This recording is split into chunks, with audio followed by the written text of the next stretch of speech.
1 year after my husband's death, I hired a company to renovate his old office. I had just arrived at the church when the contractor called me and said, "Ma'am, I need you to come see what we found. But don't come alone. Bring your 2 sons." My heart nearly stopped when we arrived. Don't forget to subscribe to the channel and comment where you're watching from. The phone call came during the closing hymn. I should have silenced it before the service began, but at 63 years old, I still sometimes forgot these small courtesies of modern life. The vibration against my palm felt insistent, urgent. I glanced down at the screen. Morgan, renovation. My stomach tightened. Morgan Holbrook never called unless something was wrong. I slipped from the pew as quietly as I could manage, my joints protesting after an hour of sitting. The late September air outside St. Cy. Andrews felt crisp against my face as I pressed the phone to my ear. "Mrs. Golding, I'm sorry to interrupt your Sunday," Morgan began, his voice carrying an edge I'd never heard before. "But we've found something in your husband's office. Something you need to see immediately." "What kind of something?" I asked, wrapping my cardigan tighter around my shoulders. There was a pause. When he spoke again, his words were measured, careful. "I can't explain it over the phone. But ma'am, I need you to bring your sons with you. Both of them. Don't come alone." The line went dead. I stood there on the church steps, staring at my phone as the bells began to toll. Don't come alone. What could possibly require both Michael and Dale to be present? What could a contractor find that would necessitate such a warning? My hands trembled as I dialed Michael's number. He answered on the 3rd ring, his voice heavy with the lazy contentment of a Sunday morning. "Mom, I'm in the middle of breakfast with Claire and the kids. Michael, I need you at the house. Now." I tried to keep my voice steady. "Bring Dale." "What's wrong?" "The renovation crew found something. The contractor says we all need to be there." I heard him cover the phone, muffled conversation in the background. Claire's voice rose sharply. I couldn't make out the words, but I recognized the tone. Irritation. Inconvenience. "Mom, can't this wait until—" "He said not to come alone, Michael. He said to bring both of you." Another pause. "We'll be there in 20 minutes. I drove home through the quiet streets of Millbrook Falls, Virginia, my mind racing through possibilities. Thomas had been gone for a year now, one full rotation of seasons without his steady presence beside me. The heart attack had been sudden, merciless. One moment he'd been working in his study, preparing for a deposition.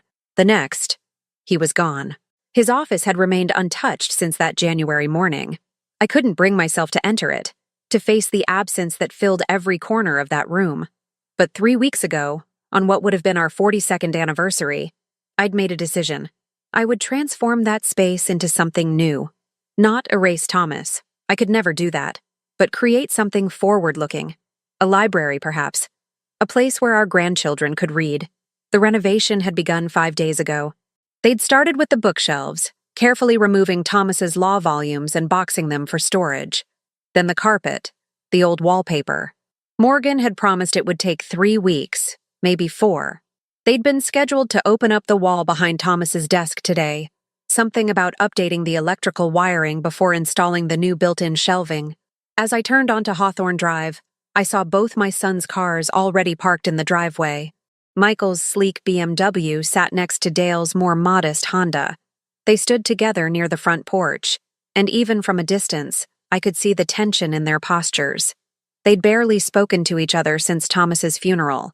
Some argument over the estate that I'd tried desperately to stay out of. "Mom," Michael called as I climbed out of my car. He strode toward me, all business in his pressed slacks and polo shirt. At 41, he'd inherited his father's sharp features and sharper mind.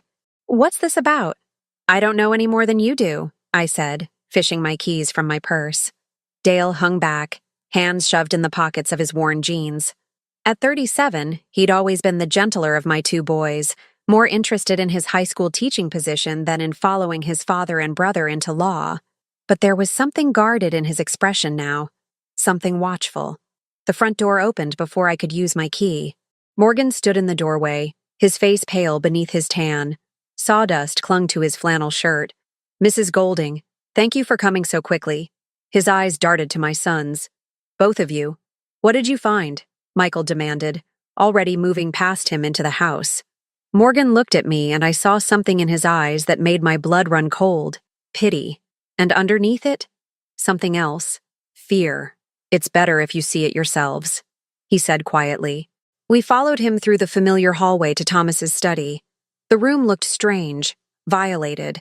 Stripped of carpet and wallpaper, the bones of the house exposed. Two of Morgan's crew stood near the far wall, their faces carefully neutral. The wall behind where Thomas's desk had stood for 2 decades was gone.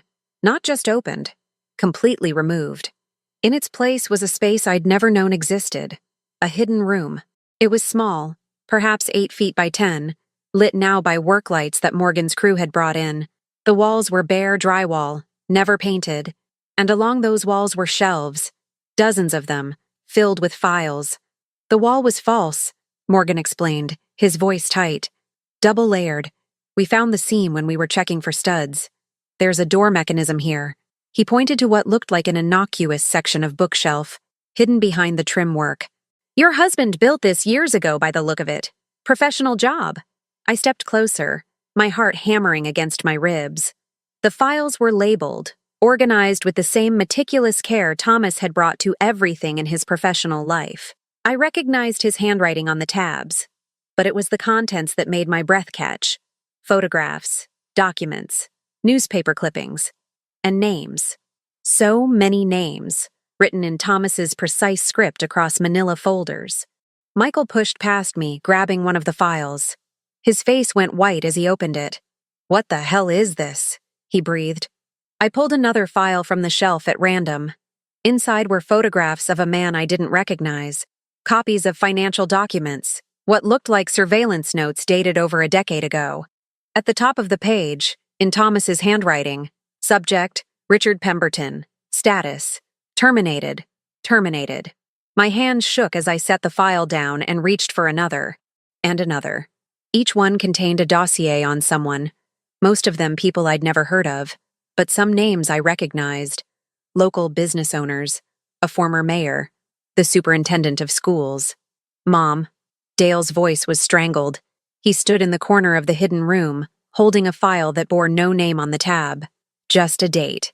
June 1998. He opened it, and photographs spilled out onto the floor. I bent to gather them, and my world tilted on its axis. The photos showed a young woman, beautiful, dark-haired, entering and leaving a hotel. In some of them, she was with a man. Not just any man. My husband.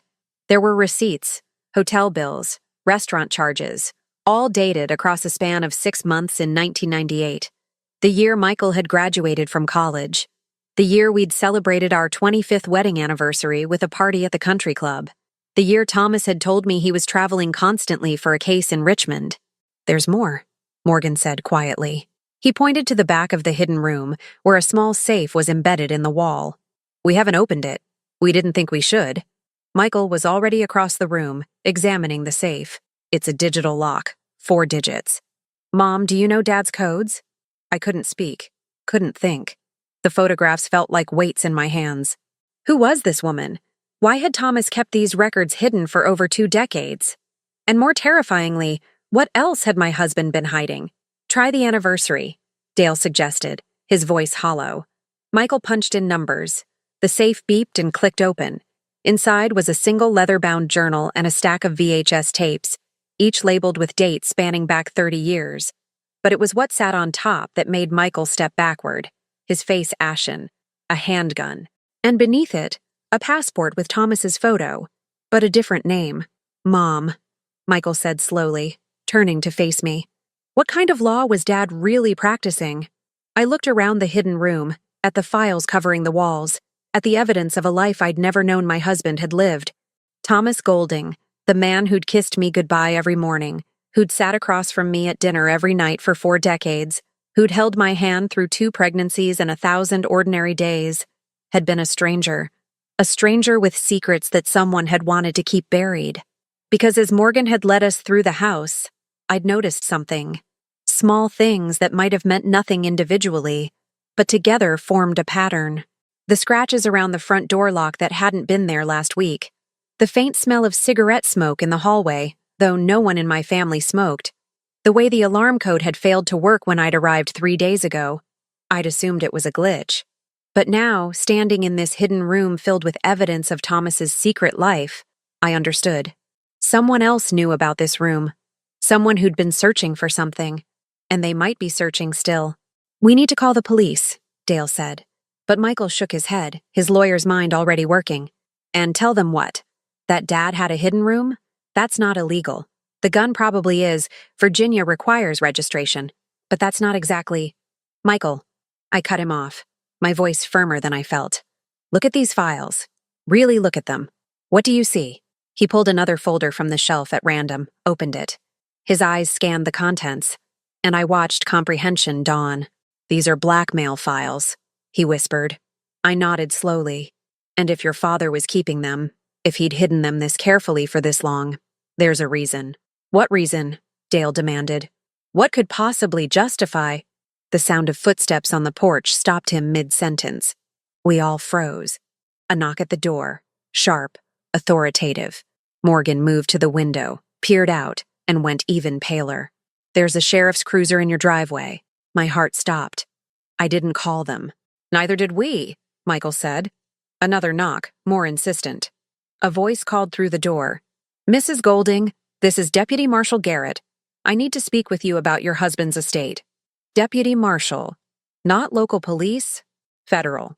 I looked at my sons, saw my own fear reflected in their faces. Whatever Thomas had been involved in, whatever secrets he'd kept hidden behind that false wall, they'd just found us. And I had no idea what we'd done to put ourselves in danger, or how to protect my family from what was coming. The marshal knocked again, waiting.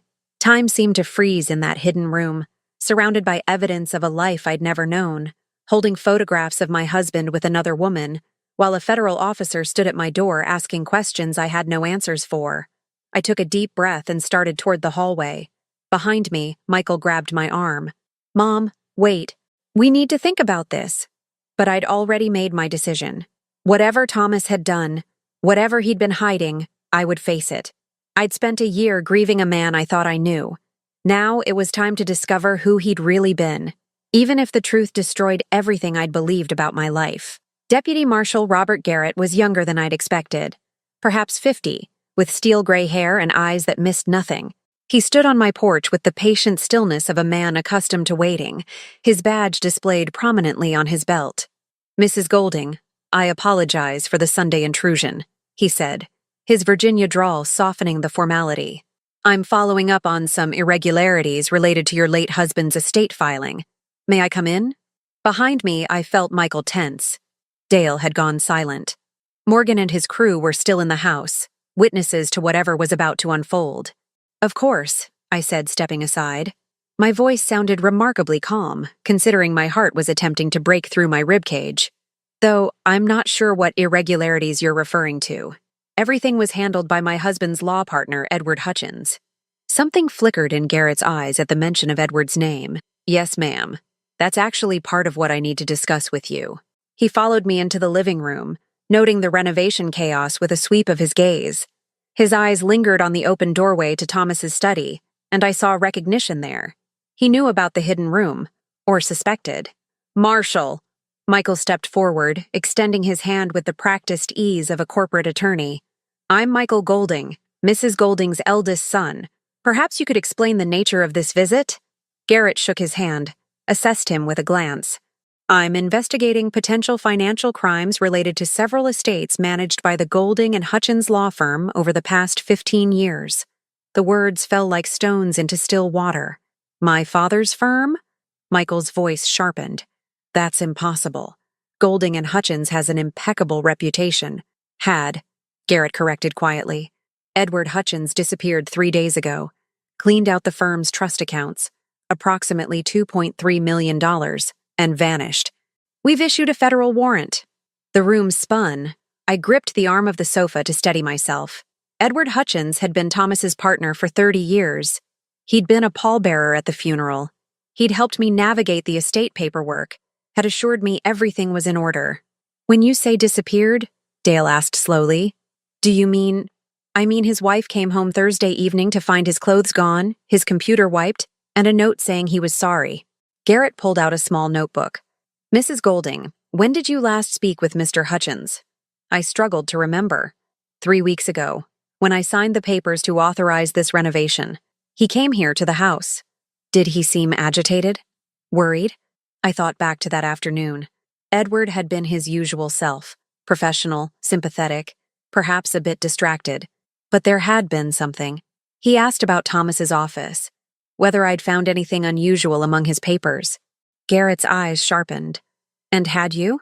Michael shot me a warning glance, but I was tired of secrets, tired of lies. No, I hadn't been in the office since Thomas died, not until the renovation began. It was technically true. I hadn't found anything. The contractors had. Mrs. Golding, I need to ask you something directly. Garrett leaned forward, his expression grave. Did you know your husband maintained files on various individuals? Personal information? Financial records? The kind of documentation that might be considered blackmail material? Michael interrupted coldly. Marshall, I think before my mother answers any more questions, we should establish whether she needs legal representation. I'm not investigating your mother, Garrett said, but I am investigating what your father and Edward Hutchins were doing with those files, and why Hutchins ran the moment he heard about this renovation. The pieces clicked together in my mind with terrible clarity. He knew about the hidden room. We believe so, yes. We also believe he was afraid of what might be found there. Garrett stood, walked to the window overlooking the backyard. Mrs. Golding, your husband was a brilliant attorney. He also kept meticulous records of information that certain people would prefer stayed buried. We think Hutchins was helping him manage that information. And when your husband died, someone else wanted those files. I finished. Garrett nodded. We think Edward was being pressured, possibly threatened. And rather than face what was coming, he took the money and ran. Leaving my mother to face the consequences, Michael said bitterly. Leaving all of us to face them, Dale corrected. He'd been quiet until now, but his face was ashen. If Dad was blackmailing people, we don't know that's what he was doing, I said sharply. But even as I spoke the words, I knew they rang hollow. What else could those files be? Garrett turned back to face us. I need to see that room. Whatever your husband was hiding, it may be evidence in a federal investigation, and it may also help us locate Edward Hutchins before— He stopped. Before what? I demanded. Before whoever he's running from catches up to him. A chill ran down my spine. You think he's in danger? I think everyone connected to those files is in danger, Mrs. Golding, including you. The weight of his words settled over the room like a shroud. Morgan appeared in the doorway, his face uncertain. Ma'am, should my crew leave? Yes, Garrett said before I could answer. I'll need this to be an official scene. No unauthorized personnel. As Morgan and his crew filed out, I watched my peaceful Sunday morning transform into something from a nightmare. Federal investigation, missing partner, hidden files, danger. And underneath it all, the nagging question, who had Thomas really been? After Morgan left, Garrett spent 2 hours in the hidden room, photographing everything, making notes, occasionally asking questions I couldn't answer. Who were these people? When did Thomas compile these files? Did I recognize any of the names? I recognized 3. Lawrence Brennan, who'd served as mayor of Millbrook Falls 10 years ago. Rita Vance, principal of the high school where Dale taught. And Sheriff Raymond Cook, who'd recently retired after 30 years of service. All 3 had been friends, people we'd socialized with, shared meals with, celebrated holidays alongside. All 3 had files documenting secrets that could destroy them. Mom, you need to see this. Dale stood in the doorway of the hidden room, holding the leather journal we'd found in the safe. His hands trembled slightly. It's Dad's handwriting. It's a ledger. Garrett took the journal, flipped through pages filled with Thomas's precise script. Dates, names, amounts, payments received, services rendered, the clinical language of transactions. Your father was running a protection service, Garrett said finally. People paid him to keep their secrets. Substantial amounts based on these figures. That's not possible, I whispered. But I was staring at entries dated across decades. Thousands of dollars, tens of thousands. All meticulously recorded. Michael snatched the journal from Garrett's hands, his face flushed with anger. This doesn't prove anything. These could be legitimate legal fees for cases that were never filed with the court. Garrett's voice was gentle but firm. Mr. Golding, I've already cross-referenced some of these names with public records. Your father wasn't representing these people in legal matters. He was collecting money to keep quiet about information he'd gathered. Then he was a criminal, Michael said flatly. Or he was protecting people, I said quietly. Everyone turned to look at me. What if these weren't victims? What if they came to him, asked for help, and he managed the situation? Garrett studied me with new interest. An interesting perspective, Mrs. Golding. Is that what you believe? I didn't know what I believed anymore, but I knew Thomas. Knew the man who'd donated to the hospital fundraiser every year, who'd mentored young lawyers, who'd held me when my mother died and told me everything would be all right. That man couldn't have been a simple blackmailer. Could he? I believe my husband was complicated, I said carefully. And I believe there's more to this story than we understand. My phone buzzed in my pocket. A text from an unknown number. Stop looking. Some secrets should stay buried. I showed it to Garrett, watched his expression harden. When did you receive this? Just now. He pulled out his own phone, made a call.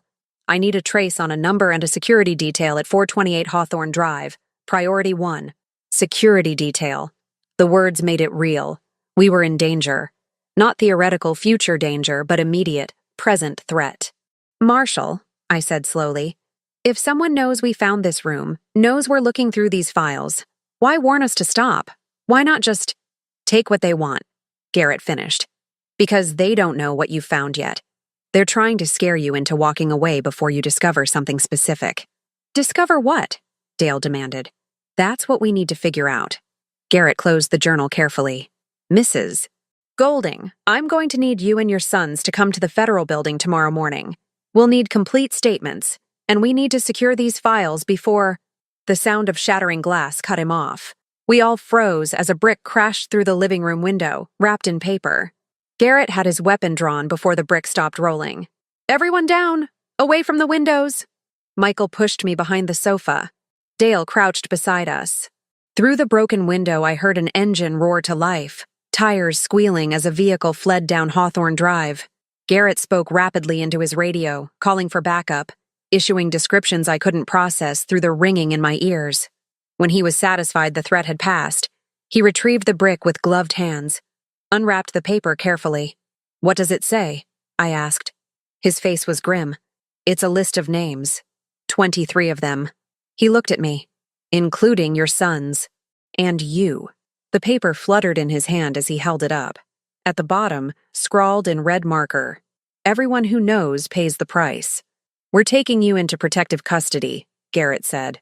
All 3 of you, right now. Wait. I stood, ignoring Michael's protests. I need something from the hidden room first. Mrs. Golding, 1 minute, please. Garrett hesitated, then nodded. Make it fast. I walked into Thomas's gutted office, into that secret room that had upended everything I thought I knew. The files lined the walls, so many lives documented, so many secrets preserved. But I wasn't looking at the files.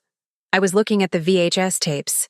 The dates on them spanned decades, but one caught my eye. September 15th, 1987. The day we'd moved into this house. The day Thomas had insisted on setting up his office first, before even unpacking the kitchen. The day he'd worked late into the night, alone, building this room. I grabbed 3 tapes, that one, and 2 others dated around significant events in our marriage. Events where Thomas had been distant, preoccupied, secretive. Mom, we need to go, Michael called from the hallway.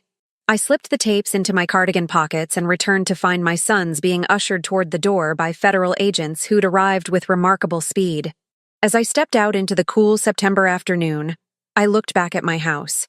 The home where I'd raised my children, where I'd built a life with a man I thought I knew. Someone had threatened my family. Someone wanted these secrets to stay buried badly enough to hurl a brick through my window. But they'd made a mistake. They'd assumed I would run, would hide, would let federal agents take over while I trembled in fear. They didn't know that I'd spent 40 years married to a man who kept secrets. I'd learned a few things about patience, about observation, about waiting for the right moment to act. And I'd learned that the most dangerous person in any room is the one everyone underestimates. The 63-year-old widow, the grieving wife, the confused, helpless woman who needed protection. Let them think that. Let them believe I was fragile, overwhelmed, out of my depth. While they watched the shield, they wouldn't see the sword. I climbed into the back of the federal vehicle, the VHS tapes heavy in my pockets, and began to plan. The federal safe house was a nondescript ranch in Fairfax County, 40 minutes from Millbrook Falls. Beige siding, brown shutters, a lawn that needed mowing, the kind of place you'd drive past without a second glance. Perfect camouflage for people who needed to disappear. "You'll stay here until we assess the threat level," Garrett explained as he ushered us inside. The interior was as generic as the exterior. Standard government-issue furniture, bare walls, the faint smell of industrial cleaner. "We've got agents posted outside. No one gets in or out without authorization." Michael immediately began making calls to his office, his wife, anyone who would listen to his complaints about the disruption to his schedule. Dale sat at the kitchen table, staring at nothing, his face still pale from shock. I excused myself to the bathroom, locked the door, and pulled out the VHS tapes. 3 cassettes, 3 different eras of our marriage, but no way to watch them. I doubted the safe house came equipped with a VCR. A soft knock interrupted my thoughts. "Mom?"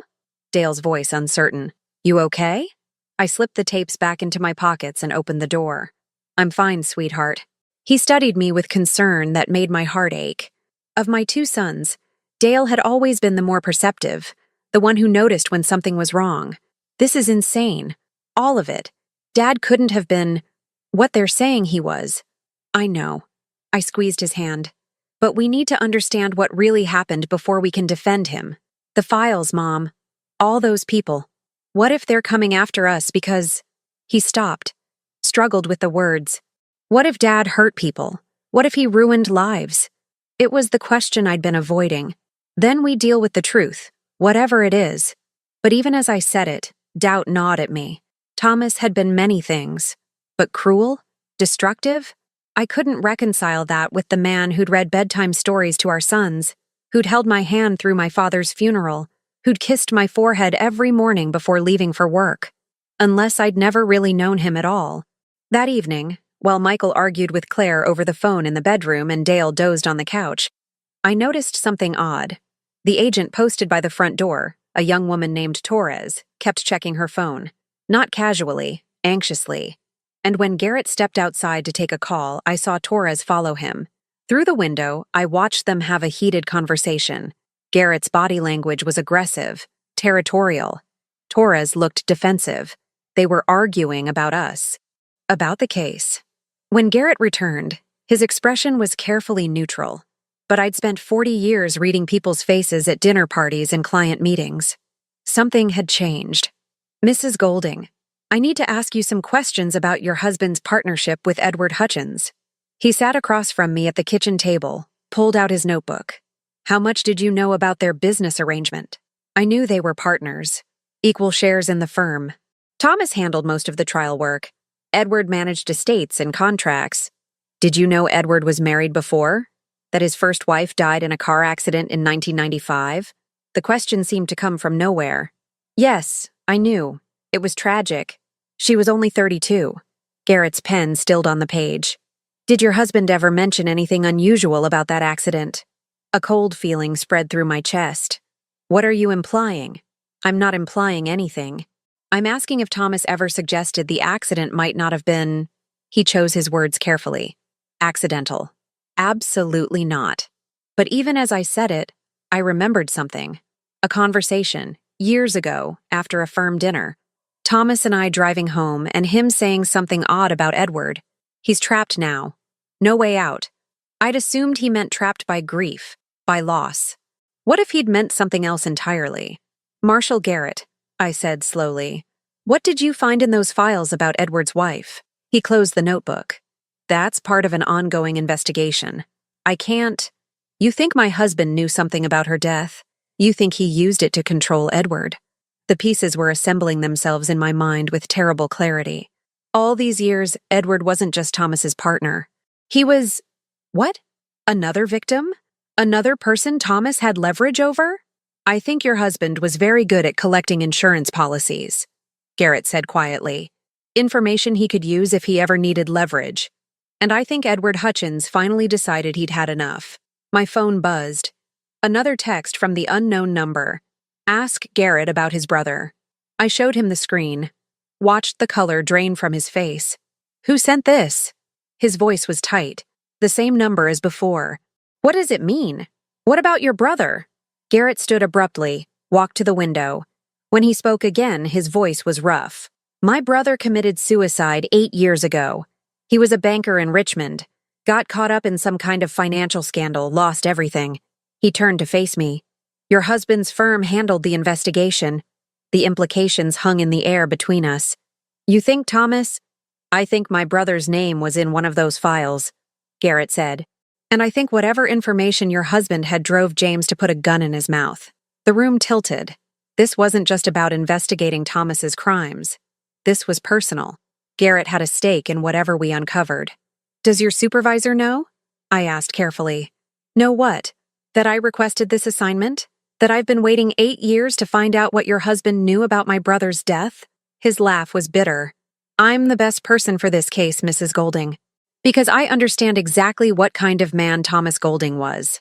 Then you're compromised. Michael stood in the hallway, his face hard. You can't investigate objectively. You need to remove yourself. I need to find Edward Hutchins before he disappears with evidence that could answer 8 years of questions. Garrett shot back. And I need to figure out who else wants those files badly enough to threaten your family. So unless you want to file a formal complaint and wait for a new team to get up to speed, which could take weeks, I suggest we continue working together. Michael looked at me. I saw the calculation in his eyes. The lawyer's assessment of risk versus reward. We continue, I said quietly. But Marshal Garrett, you need to be honest with us, all of us. No more secrets. He nodded slowly. Fair enough. Then here's the truth. We found something else in the files. A list of dates and locations. Meeting spots, we think? Where your husband collected payments. The last entry is dated 3 weeks before he died. The location is the old Riverside Mill, out past Route 29. That's abandoned, Dale said. Has been for years. Exactly. Private. No witnesses. Garrett pulled out his phone, showed us a photograph. We sent a team there this afternoon. Found this in the main building. The image showed a room set up like an office. Desk, filing cabinet, laptop computer. But everything was destroyed. Papers scattered, drawers ripped out. The laptop smashed. Someone got there first, I breathed. 2 days ago, by the look of it. Right around the time Edward Hutchins disappeared. Garrett swiped to another photo. We also found this. A message spray-painted on the wall in red. The doctor knows. What doctor? Michael demanded. That's what we need to find out. Garrett's phone rang. He stepped away to answer it, his voice dropping to a murmur. I pulled out my own phone, opened the text message again. Ask Garrett about his brother. Someone wanted me to know the marshal was compromised. Someone wanted to create distrust, division. But why? Unless they needed us fighting among ourselves instead of looking too closely at the evidence. I stood, walked to the kitchen window. The safe house backed onto a wooded area, dark now as evening settled in. Movement caught my eye. A figure, just at the tree line, too far to make out details but standing there, watching. Marshal, I called quietly. We have company. Garrett was at my side in seconds, weapon drawn. He radioed Torres. Perimeter breach, northeast corner. Move in but don't engage until... The lights went out. Complete darkness. Michael swore. Dale called for me. Garrett was shouting orders into his radio. And then I heard it. The soft click of the back door opening. Someone was inside. Everyone down! Garrett's voice cut through the chaos. Federal agents! Identify yourself! Silence. Then footsteps, deliberate and unhurried, crossing the kitchen tile. A flashlight beam cut through the darkness, blinding, and when my eyes adjusted, I saw a figure standing in the doorway, wearing one of the marshal's jackets and holding Torres's access badge as if he belonged there. A man in his 60s, well-dressed, familiar. It took me a moment to place him because he was so utterly out of context. Dr. Richard Brennan, our family physician for 20 years. Hello, Constance, he said calmly, as if he'd just arrived for Sunday dinner. I think it's time we talked about what your husband really knew. Garrett's gun was trained on him. Don't move. Hands where I can see them. Dr. Brennan raised his hands slowly, but his expression remained placid. Marshall Garrett. I wondered when we'd meet. Your brother spoke of you often, before the end. Garrett's hand trembled. You knew James? I was his doctor. Treated his depression after the scandal. Prescribed the pills he used to, well, you know the rest. Brennan's smile was terrible. Thomas documented all of it. Every prescription, every session, every moment of your brother's decline. He kept excellent records. You son of a... Garrett lunged forward, but Michael grabbed him, held him back. Easy, Marshall, Brennan said. I'm not here to hurt anyone. I'm here because Constance needs to understand something important. He looked directly at me. Your husband didn't start collecting secrets because he was greedy or cruel. He started because he was protecting someone. And when he died, that protection ended. Protecting who? I demanded. You, Constance. Everything Thomas did, every file, every secret, every terrible choice. He did it to protect you. The words made no sense. Protect me from what? Brennan's expression softened with something like pity. From the truth about your past. About who you really are. The floor seemed to drop away beneath me. What are you talking about? Your maiden name was Constance Elizabeth Bradford, correct? Grew up in Charlottesville, only child of Robert and Eleanor Bradford? Yes, I whispered, though suddenly I wasn't sure of anything. Except that's not true. Any of it. Brennan pulled a folder from his jacket. I recognized it instantly as one of Thomas's files. Thomas spent 30 years keeping this hidden, but now that he's gone, the people who wanted it buried have come looking, and they will hurt anyone who stands in their way. He tossed the file onto the kitchen table. In the flashlight beam, I saw my name on the tab. My file. Thomas had kept a file on me. Open it, Brennan said. Before anyone else dies, you need to know what your husband gave up everything to protect. My hands shook as I reached for the folder. Michael and Dale crowded close. Garrett kept his weapon trained on Brennan, but his eyes were on the file too. I opened it. The first document was a birth certificate. Not mine. I'd seen mine hundreds of times. This one listed a different name. Margot Hines. Born June 3rd, 1962, in Pittsburgh, Pennsylvania. My birthday. My birth date. But not my name. I don't understand, I breathed. Keep reading, Brennan said softly. Newspaper clippings, dated 1968. A house fire in Pittsburgh. 2 deaths. Robert and Diane Keller. 1 survivor, their 6-year-old daughter Margot. Photographs of a little girl with dark hair and solemn eyes. She looked familiar in a way that made my skin crawl. She looked like me. No, I said. It's a mistake. My parents were Robert and Eleanor Bradford. I grew up in Charlottesville. You remember what you were told to remember, Brennan interrupted. What the Bradfords raised you to believe. They adopted you after the fire, Constance. Changed your name, your history, your entire identity. And they did it because someone very powerful wanted you to disappear. Who? Dale demanded. Why would anyone? Because of what your mother witnessed the night of that fire. Brennan's voice was grim. Because she saw who said it.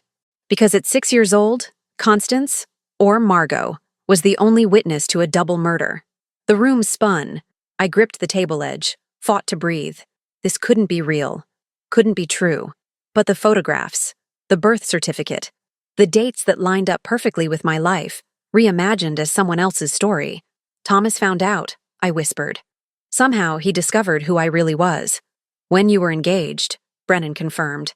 He was doing background research for the wedding announcement, found a discrepancy in your adoption records, started digging, and what he found, he shook his head. The people who killed your birth parents, who wanted you silenced, they were connected, powerful. Thomas realized that if anyone discovered you were still alive, still a potential witness, they'd come after her. Michael finished, his voice hollow. So he built a protection racket, Garrett said slowly. Collected secrets, created leverage, made himself untouchable, all to keep people from looking too closely at his wife's past. For 40 years, Brennan confirmed, he blackmailed, manipulated, and destroyed lives, all to keep Constance safe. And it worked, until Edward Hutchins realized what the files really were, until he understood that with Thomas gone, There was no one to maintain the balance. No one to keep the predators at bay. That's why he ran. I breathed. He knew they'd come looking. And they have. Brennan's expression turned urgent. Constance, the person who set that fire, who killed your parents, they're still alive, still powerful, and they know you found the files. They know you're looking for answers. Who is it? I demanded. Tell me who I'm afraid of. I can't. Thomas never told me the name. It was his final insurance policy, but it's someone in this town. Someone you know. Someone who's been watching you for 40 years, waiting to see if you'd ever remember. The lights flickered back on. Torres stumbled through the back door, blood streaming from a cut on her forehead. Breach! Someone hit me. More agents poured in, weapons drawn. In the confusion, I saw Brennan move toward the door. Wait! I grabbed his arm. The files. Do they say who? Thomas hid the final answer somewhere only you would find it, Brennan said urgently. He told me once if anything happened to him that you'd figure it out, that you were smarter than anyone gave you credit for. Then he was gone, melting into the chaos as agents secured the safe house. I stood there, holding a file that proved my entire life was a lie, that the parents I'd mourned, the childhood I remembered, the person I thought I was, none of it was real. I was Margot Hines, witness to a murder, target of a killer who'd waited 4 decades to finish the job. And somewhere in the evidence Thomas had spent a lifetime collecting, hidden in the secrets he'd protected so fiercely, was the answer to who wanted me dead. I just had to find it before they found me. They moved us to a new location before dawn, a hotel near the Federal Building in Richmond, with agents stationed on our floor and in the lobby. Garrett had been replaced by a senior marshal named Patricia Cordova, a stern woman in her 50s who made it clear she didn't appreciate the complications we'd brought to her jurisdiction. Dr. Brennan's disappearance is now part of the investigation, she informed us over coffee in her makeshift command center, a hotel suite converted into an operations hub. We've issued a warrant, but he seems to have vanished as thoroughly as Edward Hutchins. They're working together, I said. It was the only explanation that made sense. Cordova's expression suggested she'd reached the same conclusion. What we need to understand is why. What's their endgame? I'd spent the sleepless night piecing together fragments of memory, testing them against this new reality. Margot Hines. The name felt foreign on my tongue, like trying on someone else's clothes. But there were moments, flashes of things I'd always attributed to childhood dreams, that suddenly took on new meaning. A house with blue shutters, the smell of smoke, a woman's scream, running through darkness while someone called a name that wasn't Constance. Margot. They'd been calling for Margot. Mom, you need to rest. Dale sat beside me on the hotel room couch, his face creased with worry. You haven't slept. I can't. I showed him the file again, the birth certificate that proved I was someone else. Dale, if this is true, if I witnessed a murder, I might remember something. Something that could identify who did it. Or you might be traumatized all over again, he said gently. Let the professionals handle this. But the professionals had let Dr. Brennan walk into a federal safe house and walk back out. They'd lost Edward Hutchins and $2.3 million. They were searching for answers in Thomas's files while the real answer was locked somewhere in my fractured memory. Michael paced by the window, phone pressed to his ear. He'd been on calls all morning, to Claire, to his office, to the family attorney. When he finally hung up, his expression was grim. We have a problem, a big one. Cordova looked up from her laptop. What kind of problem? Claire's father is Lawrence Brennan, the former mayor, the one who has a file in Dad's collection. Michael's jaw tightened. She just informed me that her family is filing a lawsuit against Mom for defamation and emotional distress. They're claiming Dad's files contain false information intended to damage her father's reputation. That's ridiculous, Dale said. They can't sue Mom for something Dad did. They can and they are. And Claire's standing with them. Michael's voice cracked slightly. She wants me to choose. Her family or mine. The betrayal in his eyes cut deeper than any physical wound. His wife, the woman he'd built a life with, was turning this investigation into a weapon against us. Lawrence Brennan, I said slowly, pulling the name from memory. He was mayor from 2008 to 2014. Thomas and I went to several functions at his house. He has a daughter about your age, Michael, and a son. Richard, Cordova finished, looking up from her computer. Dr. Richard Brennan, who just happens to be your family physician and the person who broke into the safe house last night. The connections assembled themselves like a spider's web. Lawrence Brennan, compromised by whatever Thomas had discovered. His son Richard, somehow involved in covering up the truth about my identity. Both of them connected to a murder 40 years old. We need to see Lawrence Brennan's file, I said. Cordova shook her head. It's evidence in a federal investigation. I can't just... My family is being sued. My son's marriage is falling apart. Someone is trying to kill me. I stood, fought to keep my voice steady. I have a right to know what's in that file. After a long moment, Cordova pulled out her phone, made a call. 10 minutes later, an agent arrived with a copy of Lawrence Brennan's file. It was thicker than most of the others. Inside were photographs dating back to the 1980s, financial records, copies of sealed court documents. But it was the newspaper clipping that made my blood run cold. Pittsburgh Gazette, October 15, 1968. Investigation continues in Keller House fire. The Brennan family lived in Pittsburgh, I whispered. In 1968. Cordova was already typing, pulling up records. Lawrence Brennan, born 1959 in Pittsburgh. Family moved to Virginia in 1969, 1 year after the Keller fire. She looked up. His father was a fire inspector. I finished, the memory surfacing like something from deep water. I remember. There was a man who came to our house. The Keller's house. He wore a uniform. He argued with my father about something. The fragments were assembling into a picture I didn't want to see. A fire inspector's family. A convenient house fire. A 6-year-old witness who disappeared into the foster system. Renamed, relocated. Her entire identity erased. Brennan's father was dirty, Cordova said, reading from her screen. Thomas's file documents, payoffs, evidence tampering, a pattern of declaring arson cases as accidental when paid enough. He died in 1995, but his son inherited his secrets, I said. And when Lawrence ran for mayor, Thomas had everything he needed to control him. Why would your husband protect the man whose father helped cover up your parents' murder? Dale asked. It was the question I'd been avoiding, but the answer was becoming clear. Because Thomas didn't just want justice. He wanted insurance. He wanted to make sure the people involved had too much to lose by coming after me. Michael sank into a chair, his face ashen. Dad built an entire criminal empire just to keep you safe, and now it's falling apart.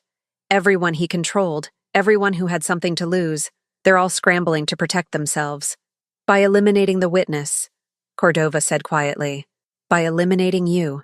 My phone buzzed. Another text from the unknown number. Your sons will pay for your husband's sins. Starting with Michael's reputation. Before I could show it to Cordova, Michael's phone rang. He answered, listened, and went pale. That was my senior partner. Someone leaked confidential client information to the press. Information that was on my laptop. They're saying I violated attorney-client privilege. His voice was hollow. They're opening an ethics investigation. I could be disbarred. It's escalating, Cordova said. They're not just threatening anymore. They're actively destroying your family's credibility, your resources, your ability to fight back. Dale's phone buzzed next. He read the message, and I watched the color drain from his face. The school board. They're putting me on administrative leave, pending an investigation into... He stopped, showed me the screen. Allegations of inappropriate conduct with students. That's insane, I said. Dale, you're the most ethical teacher. Doesn't matter. His hands shook. Once an accusation like this is made, it follows you forever, even if it's proven false. They were taking my sons down systematically, destroying their careers, their reputations, their lives. And they were doing it because I dared to look for the truth. We need to go public, Michael said suddenly. Release the files, all of them. If everyone's secrets are exposed, then everyone has motive to silence you permanently, Cordova interrupted. No, we need to identify who's orchestrating this and build a case that will stand up in court. While my family is destroyed, Michael's voice rose. While my marriage falls apart and my brother loses his career, while we keep you alive, Cordova shot back. That's the priority. But I was thinking about something Dr. Brennan had said. Thomas hid the final answer somewhere only you would find it. The VHS tapes. They were still in my overnight bag. confiscated as evidence but logged and stored. I stood, interrupting the argument. Marshal Cordova, I need access to evidence. 3 VHS tapes from my husband's safe. She frowned. Why? Because my husband documented everything. If there's an answer, it might be on those tapes. 20 minutes later, we were in a federal building conference room with a VCR that looked like it belonged in a museum. Cordova, 2 other agents, my sons and I gathered around as I inserted the first tape. The one dated September 15th, 1987. The day we'd moved into our house. The screen flickered to life. Thomas appeared, younger, his hair not yet gray. He sat in what I recognized as his office. Before the false wall, before the hidden room.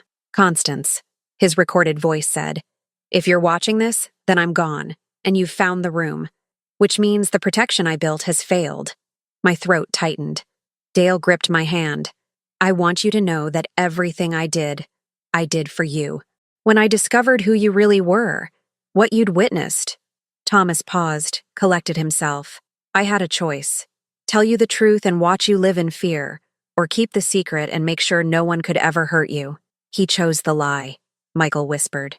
I chose you, Thomas's recorded voice continued, as if answering. And I'd make the same choice again. But if you're watching this, the situation has changed. The people involved have made a move, so you need to know everything. The camera angle shifted. Thomas held up a photograph. I recognized it immediately as one from my file. The Keller house, before the fire. Your father, Robert Keller, was an accountant. He discovered fraud at his firm, massive embezzlement, money laundering, connections to organized crime. He documented everything, planned to go to the authorities. Thomas's expression was grave. They killed him before he could, made it look like an accident, a gas leak, a house fire. But you survived, Margot. You ran. The name sent chills through me. Margot. I'd been Margot. The man who ordered the hit was named Vincent Castellano, mid-level crime boss, Pittsburgh operation. He's dead now. Died in prison in 1994. But his organization survived. And the person who actually set the fire, who made sure your parents didn't escape. Thomas leaned closer to the camera. That was never proven. The investigation was compromised by the Brennan family's fire inspector father. The evidence was destroyed.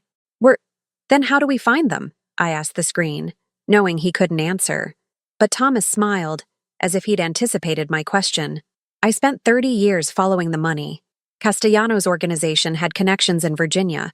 When his empire fell, his people scattered.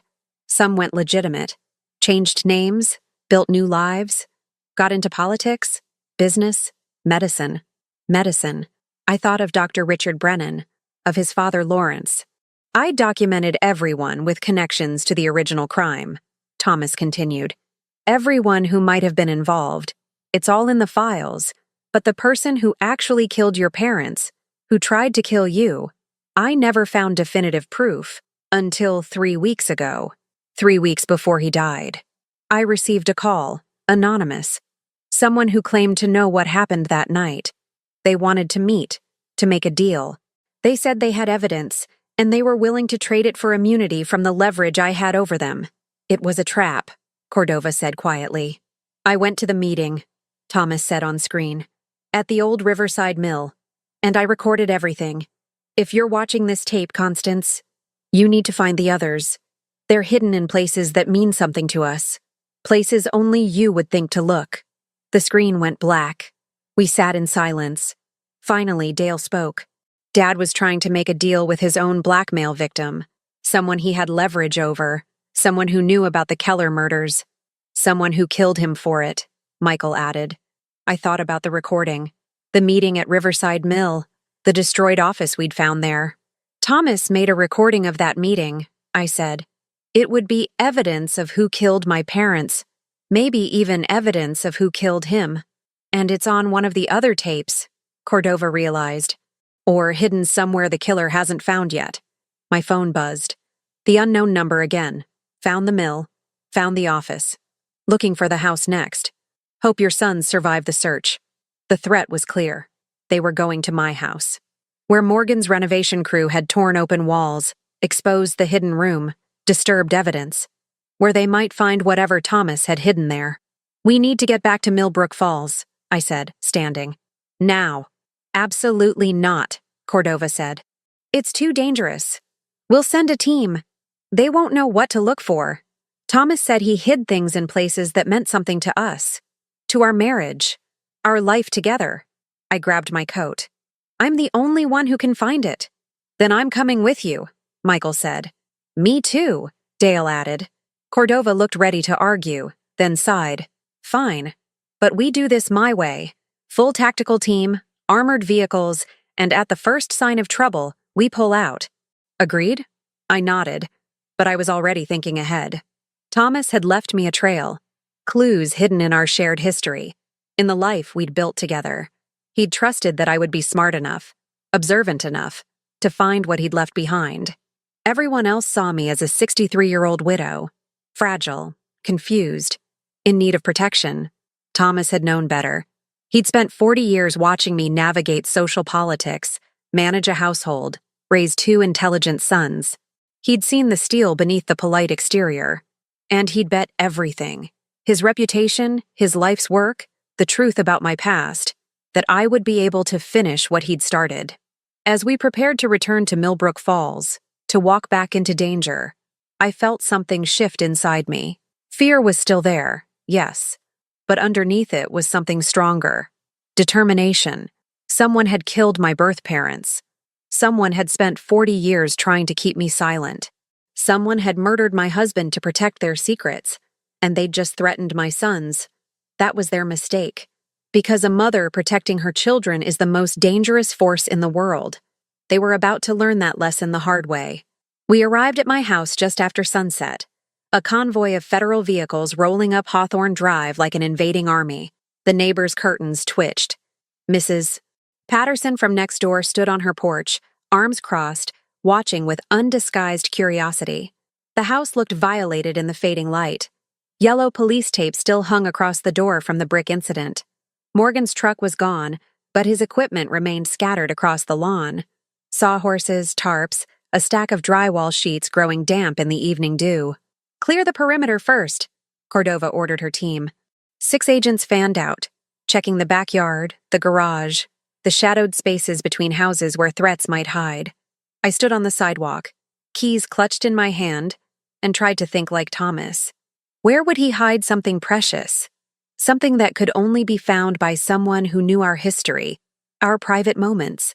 Mom, Dale said quietly. The tree. I turned to look at him. He was staring at the old oak in the backyard, barely visible in the gathering darkness. What about it? Remember when I was 10? I built that treehouse and Dad helped me. We spent an entire weekend up there. Dale's eyes met mine. He made me promise never to tear it down. Said it was important to keep some things exactly as they were built. My heart began to race. The treehouse. We'd kept it maintained even after the boys grew up, even though it served no purpose. Thomas had insisted on replacing boards when they rotted, keeping the structure sound. Cordova, I called. We need to check the treehouse. She looked skeptical but nodded. Ramirez, Santos, you're with Mrs. Golding. Everyone else, maintain your positions. The backyard was a minefield of shadows. The treehouse perched in the oak's lower branches, accessible by a ladder Thomas had built with his own hands. Ramirez went up first, flashlight beam cutting through the darkness. It's clear, he called down. Just some old furniture and... Wait, there's something here. My hands shook on the ladder rungs as I climbed. The treehouse was exactly as I remembered.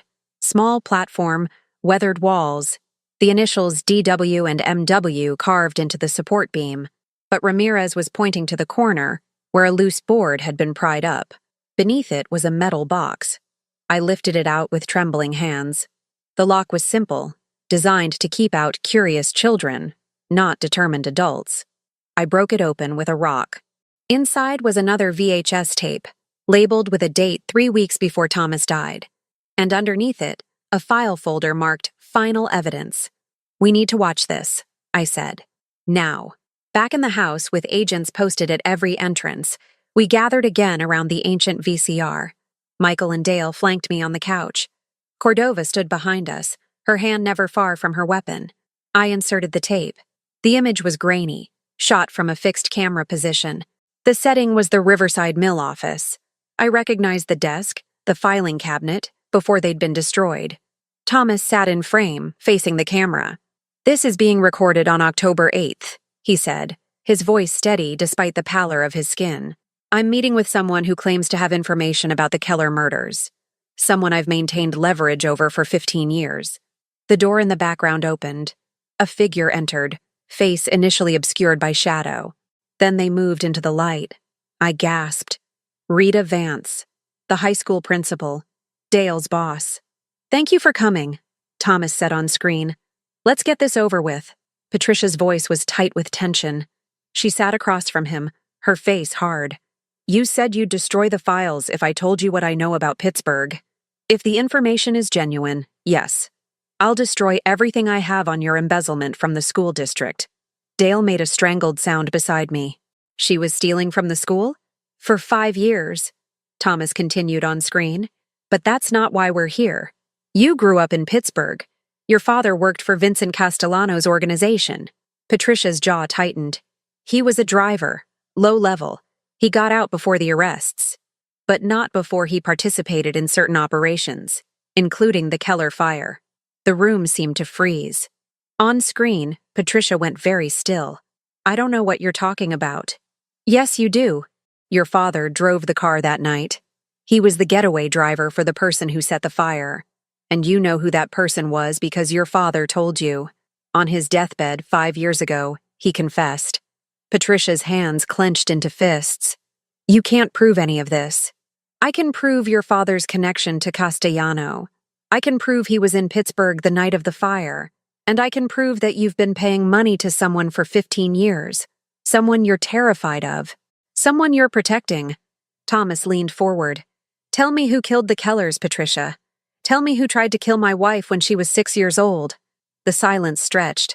Then Patricia laughed, but it was a broken sound. "You don't understand. If I tell you, they'll kill me. They've killed before. They killed Eddie Hutchins 2 days ago." My blood ran cold. Eddie Hutchins, Edward's son. He'd been found dead last week. An apparent suicide. "Edward's son knew?" Cordova breathed. On screen, Thomas had gone pale. "Eddie is dead. They made it look like an overdose, but he knew too much. His father told him everything before he ran, and now they're cleaning up loose ends." Patricia stood, began to pace. "You want a name? Fine. But it won't save you, won't save any of us." She moved closer to the camera, her face filling the frame. The person who set the Keller fire was Brennan, but not Lawrence. His older brother, James. He was 17, working for Castellano's crew, trying to prove himself. He set the fire. He made sure the Kellers couldn't escape. And then he panicked because there was a witness. A little girl who ran. My chest constricted. I couldn't breathe. James Brennan spent 40 years wondering if that little girl would remember, if she'd recognize him. When his father got the fire inspector job in Virginia and helped cover it up, when Lawrence got into politics, they all had something to lose if the truth came out. Patricia's eyes glistened. But James had the most to lose, because he didn't just kill the Kellers. He liked it, and he kept doing it. "What do you mean?"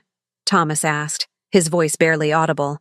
"James Brennan has killed 6 people over the past 40 years, made them all look like accidents, natural causes. Anyone who got too close to the truth, anyone who might expose him." She looked directly into the camera. "And now he knows about you, about your wife, about these files." The tape went silent. Then Thomas spoke again, his voice steady despite the fear in his eyes. "Where is James Brennan now?" Patricia smiled, but it was terrible. "That's the thing, Thomas. You already know him. You've known him for 20 years. You just never realized who he really was." The screen went black. We sat in stunned silence. Then Cordova was on her phone, barking orders. "I need everything we have on James Brennan. Family records, aliases, employment history. He changed his identity," I said numbly. "Just like I did. He became someone else." "Someone local," Michael said. "Someone we know." Dale was staring at nothing, his face ashen. "Principal Vance has been dead for 3 days. They found her Monday morning. Carbon monoxide poisoning in her garage." "Another accident," Cordova said grimly. Just like Eddie Hutchins. Just like Thomas, I finished. The pieces were falling into place with horrifying clarity. His heart attack. What if it wasn't natural? Cordova's expression confirmed she'd been thinking the same thing. We need to find James Brennan. Now. Before, the doorbell rang. Everyone froze. Cordova signaled her agents, weapons drawn. Through the window, I could see a figure on the porch. Alone. Unarmed, as far as I could tell. Mrs. Golding? A familiar voice called through the door. It's Sheriff Cook. The dispatcher told me the feds were back at your house, and I figured I'd better come check on you. Raymond Cook. Retired sheriff. Friend of 30 years. The man who'd comforted me at Thomas's funeral. Who'd promised to look out for me. The man who had a file in Thomas's hidden room. Cordova moved to the door, looked through the peephole. He's alone. No visible weapons. Don't open it, I said suddenly. Something was wrong. Something about the voice, the timing, the way he'd appeared exactly when we'd discovered the truth. But Cordova was already opening the door, her weapon trained on Cook. Sheriff, I'm going to need you to show me some identification. Raymond Cook stepped into the light. He looked exactly as he always had. Silver hair, weathered face, kind eyes that crinkled when he smiled. He raised his hands slowly. Easy now, Marshal. I'm just here as a concerned citizen. Heard the commotion, wanted to make sure Constance was safe. How did you know I was here? I asked, my voice surprisingly steady. He looked at me, and something in his expression shifted. The kindness faded, replaced by something colder. Because I've been watching, waiting. 40 years is a long time to wonder if someone will remember. The world tilted. James, I breathed. He smiled then, and it transformed his face into something monstrous. Hello, Margot. Took you long enough. Cordova's weapon came up, but Cook was faster than a man his age should be. He grabbed her wrist, twisted, and suddenly he had her gun. Agents poured in from the backyard, but Cook had already put the weapon to my head. Everyone stops or Constance dies. Right here, right now, just like her parents. The agents froze. Michael and Dale started to move, but I shook my head slightly. I could feel the cold metal against my temple, smell the sweat and desperation rolling off the man I'd called friend for 3 decades. The man who'd killed my parents, who'd tried to kill me, who'd murdered my husband. You set the fire, I said quietly. You were just a boy, old enough to understand what happened to snitches. His voice was rough. Your father was going to destroy everything. Castellano's whole operation. I did what needed to be done. And then you became a cop. Changed your name. Built a whole new life. Built a perfect life. Until your husband started digging. Until he figured out who I really was. Cook's grip tightened. I tried to warn him. Tried to make a deal. But he wouldn't let it go. So I made his heart stop. Easy enough when you know what you're doing. You murdered him, Michael said, his voice breaking. I eliminated a threat. Just like I eliminated Rita Vance when she talked. Just like I eliminated Eddie Hutchins when he tried to blackmail me. Cook pulled me backward toward the door. And now I eliminate the last loose end. The witness who's haunted me for 40 years. You won't make it out of here, Cordova said. There are 6 agents surrounding this house. Then I guess we'll see how many people die tonight. Cook's hand was steady, his voice calm. This wasn't panic. This was a man who'd killed before and knew exactly what he was doing. But he'd made a mistake. He assumed I was the same terrified 6-year-old who'd run from a burning house. He assumed I was helpless, dependent on others to save me. He didn't know what I'd learned in 40 years of watching, listening, preparing for a threat I couldn't name but always felt lurking. He didn't know about the letter opener in my cardigan pocket, the one Thomas had given me for our anniversary, sharp as a knife, that I'd been carrying since we found the hidden room. Just in case. You're right, I said quietly. You've been very careful, very smart. You became the sheriff, the one person who could control investigations, cover up evidence, protect yourself. Exactly. He sounded almost proud. But you made one mistake. What's that, Margot? I drove the letter opener backward into his thigh, hard as I could. He screamed, his grip loosening for just a second. I dropped, rolled away, and Cordova was on him before he could recover. Agents swarmed, weapons drawn, and Raymond Cook, James Brennan, was on the ground, bleeding and cursing and finally caught. I sat on my living room floor, shaking, while chaos erupted around me. Michael and Dale were beside me in an instant, their arms around me, their voices reassuring me that it was over, that I was safe. But I couldn't stop staring at the man on the floor, the monster who'd stolen my parents, my childhood, my husband, who'd hidden behind a badge and a friendly smile while destroying lives. What was the mistake? Cook gasped out through his pain, looking at me with hatred and something almost like respect. What mistake did I make? I met his eyes steadily. You assumed that being old meant being weak. You assumed I'd be easy to control, easy to kill. I stood, with my son's help, and looked down at the man who'd terrorized me without my even knowing it. But I've spent 63 years surviving, learning, watching, preparing. I smiled then, cold and sharp. And Thomas spent 40 years teaching me exactly how dangerous underestimated people can be. As the agents hauled Cook away, as paramedics checked my trembling hands and Cordova congratulated me on my quick thinking, I felt something break open inside me. Margot Hines had watched her parents die. Constance Golding had lived a lie. But the woman standing in this house, surrounded by evidence of secrets and violence and 40 years of hidden truth, she was someone new. Someone forged by both identities, strengthened by both lives.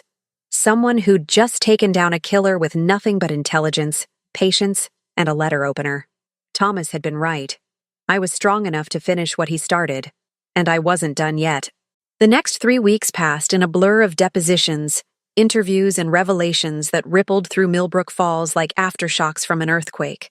James Brennan, the man we'd known as Sheriff Raymond Cook, confessed to everything, not out of remorse, but with the clinical detachment of someone discussing a particularly complex chess game. 5 murders over 40 years, each one carefully staged to look natural.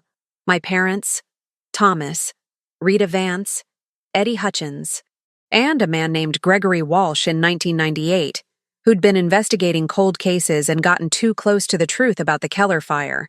He'd lived among us for 3 decades, attended church services, coached Little League, served as sheriff with distinction, his corrupt father having buried his juvenile record so completely that no background check ever connected him to the boy who'd set that fire. The media descended on our small town like locusts. Headlines screamed about the killer sheriff and the Black Widow attorney. They got half the story wrong, but the truth was strange enough that I couldn't entirely blame them. I sat in my kitchen on a Tuesday morning in late October, exactly 1 month after the renovation crew had found the hidden room, and watched the sunrise paint the oak tree gold. The treehouse was still there, but I'd decided to take it down.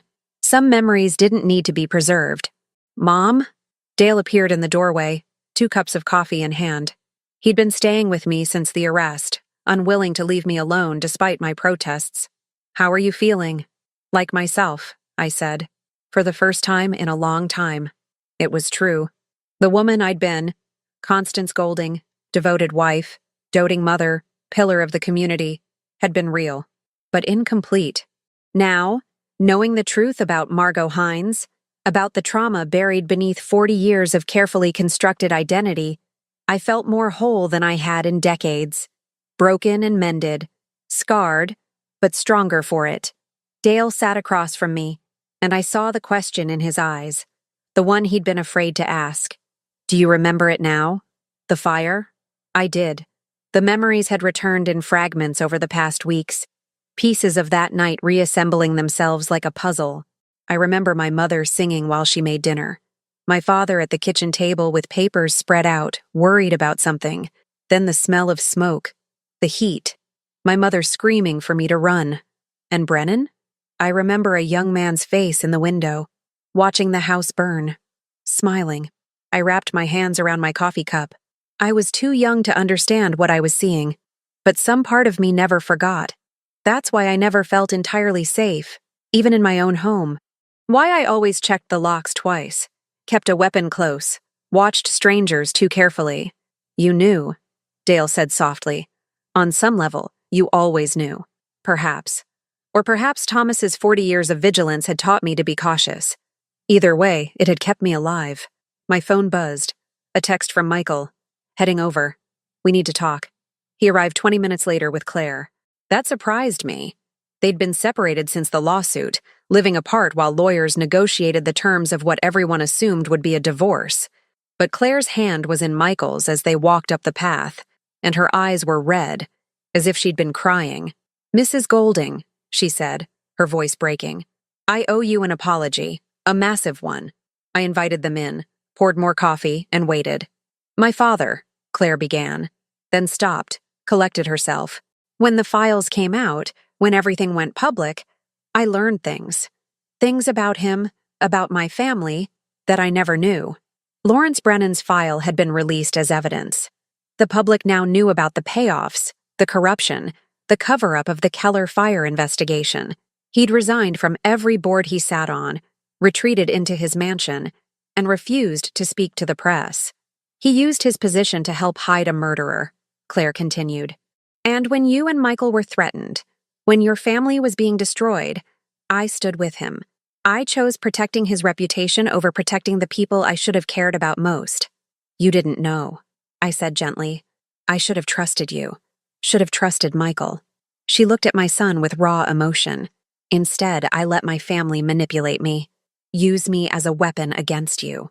Michael's jaw was tight, but he squeezed her hand. "We're working through it, with a therapist. It's going to take time, but we want to try," Claire added.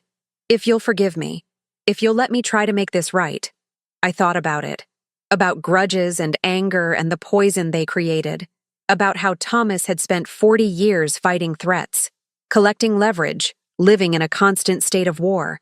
That path had cost him his life and nearly cost me mine. "You're forgiven," I said. "Both of you. But Claire, you need to understand something." I met her eyes steadily. "Your father made choices. He has to live with the consequences. You can love him and still hold him accountable. You can be his daughter without being his defender." She nodded, tears spilling over. "I'm trying to learn that." After they left, closer than they'd been in months, hands linked as they walked to the car, Dale turned to me. That was generous. After what her family did. "Holding on to anger would only hurt me," I said. "Claire made a mistake. She's young. She deserves the chance to grow from it."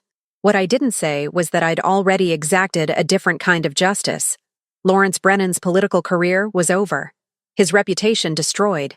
His son Richard had fled the country. Last I heard, he was in Costa Rica, beyond extradition for his role in helping James conceal his identity. The Brennan family empire had crumbled, and I hadn't had to lift a finger. The truth had done all the work. That afternoon, Marshal Cordova called. "Thought you'd want to know. We found Edward Hutchins." My heart jumped. "Where?" "Mexico. Living under an assumed name. He's agreed to return and testify in exchange for a plea deal." She paused. "He wants to speak with you, Mrs. Golding. Says he owes you an explanation." The meeting was arranged for the following week, in a federal facility with Cordova present. Edward looked 10 years older than the last time I'd seen him. Gaunt, haunted, his expensive suit replaced with prison orange. "Constance," he said when they brought him in. "I'm so sorry. For all of it." I studied the man who'd been Thomas's partner for 30 years, who'd sat at our dinner table, celebrated holidays with us, held my hand at the funeral while knowing he was about to run. "Tell me why," I said simply. He sank into the chair across from me. "Thomas and I started the files together. Back in the beginning, it was about protecting clients. We'd find information that could be used against them in custody disputes, business negotiations. We'd document it, prepare defenses. When did it change? Gradually. We'd discover something damaging, and the person would offer to pay us to keep it quiet. At first, we refused. But then," he rubbed his face, "Thomas told me about your past, about the danger you were in, and suddenly all that potential leverage became a tool, a way to protect you, by blackmailing people, by making sure powerful people had too much to lose if anything happened to you. If James Brennan made a move, if anyone connected to the original crime tried to silence you, Thomas had insurance, mutually assured destruction. It was twisted logic, but I understood it. Thomas had built an empire of secrets to protect one secret, mine. Why did you run? I asked. Edward's hands trembled. When Thomas died, I thought it was natural. Heart attack. Tragic but expected given his stress levels. But then Eddie, my son, started asking questions. He'd always been curious about the firm, about Dad's work. He found some of the files, started piecing things together. His voice broke. James Brennan figured out that Eddie knew. He killed my boy, Constance, made it look like an overdose. And I knew. I knew if I stayed, if I tried to fight, I'd be next. So I took the money, and I ran, leaving me to face the consequences. I thought, he looked away. I thought they'd leave you alone. You were the grieving widow, you didn't know anything. I thought I was the threat, not you. You were wrong. I was a coward. He met my eyes finally. Thomas spent 40 years being brave enough to protect you. I couldn't even manage 40 days. I'm sorry, Constance. For everything. I stood to leave, then paused. Edward, my husband built a criminal enterprise. He blackmailed innocent people, destroyed reputations, broke laws. He did it to protect me, but that doesn't make it right. I know. But he also kept me alive, kept our sons safe, made sure that a 6-year-old girl who witnessed a murder got to grow up, have a family, build a life. I looked back at him. I can be grateful for that and still acknowledge the damage. Both things can be true. What are you going to do? He asked. With the files? With everything Thomas built? It was the question I'd been wrestling with for weeks. Thomas's hidden room contained evidence of crimes, secrets, sins, information that could destroy dozens of lives if it became public. I could turn it all over to the authorities. Let justice take its course, even if that justice was harsh and indiscriminate. Or I could do what Thomas never did, destroy it all, burn the files, erase the secrets, give people the chance to move forward without the weight of past mistakes crushing them. I'm going to make it right, I said, in my own way. The following week, I made my decision. With Cordova's approval and under federal supervision, I went through every file in Thomas's collection, the ones containing evidence of actual crimes, fraud, embezzlement, abuse. I turned over to the appropriate authorities. People who'd hurt others would face consequences. But the rest, the affairs, the mistakes, the poor choices that had harmed no one but the people who made them, those I destroyed, burned them in the fireplace while Dale and Michael watched, the flames consuming 40 years of secrets. Are you sure about this? Michael asked as the last file curled into ash. I'm sure. I watched the fire, thought about Thomas sitting in his hidden room year after year, cataloging human weakness like a scientist studying specimens. Your father thought he was protecting me by controlling everyone around us. But real protection isn't control. It's trust. It's believing that people can change, grow, make better choices. Even the ones who hurt you? Dale asked. Especially them. Holding on to those secrets would just make me into what Thomas became. Someone living in fear, using power to create safety that was really just an illusion. The renovation was completed in November. The hidden room was sealed up, returned to empty wall space. Morgan and his crew transformed Thomas's office into the library I'd originally envisioned.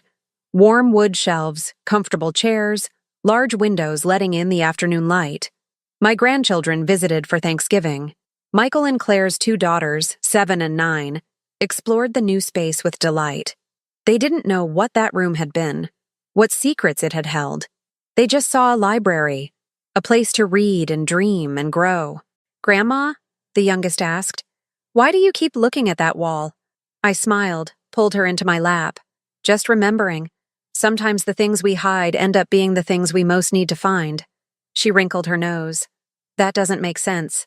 No, I agreed. I suppose it doesn't. But as I sat there, surrounded by family, in the house where I'd lived for 37 years, I understood something Thomas never had. You couldn't protect people by controlling them. You couldn't keep them safe by collecting weapons to use against potential threats. Real safety came from truth, from facing the darkness and not letting it consume you, from building something new from the ashes of what had been destroyed.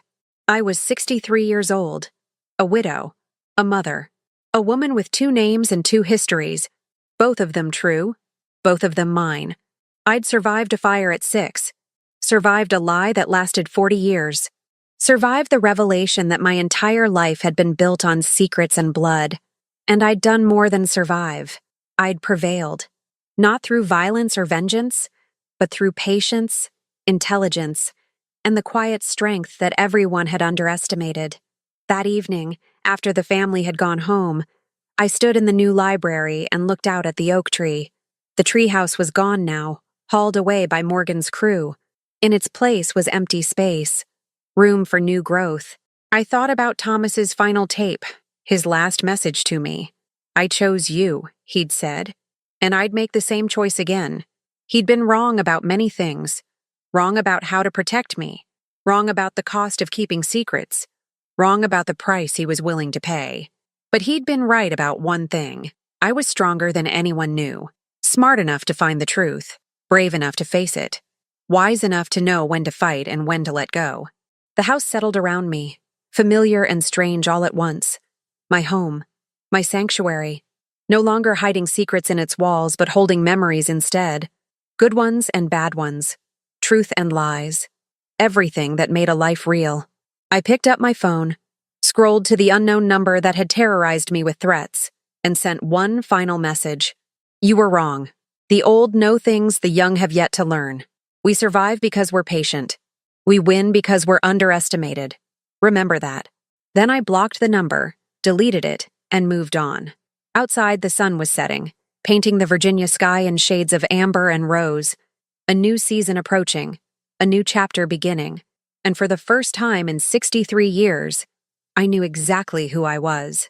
Not Margot Hines, victim of violence, not Constance Golding, keeper of secrets, but both, and neither, and something entirely my own, a survivor, a seeker of truth, a woman who'd faced her past and chosen her future. That was enough. That was everything. Now tell me, what would you have done if you were in my place? Let me know in the comments. Thank you for watching, and don't forget to check out the video on your screen right now. I'm sure it will surprise you.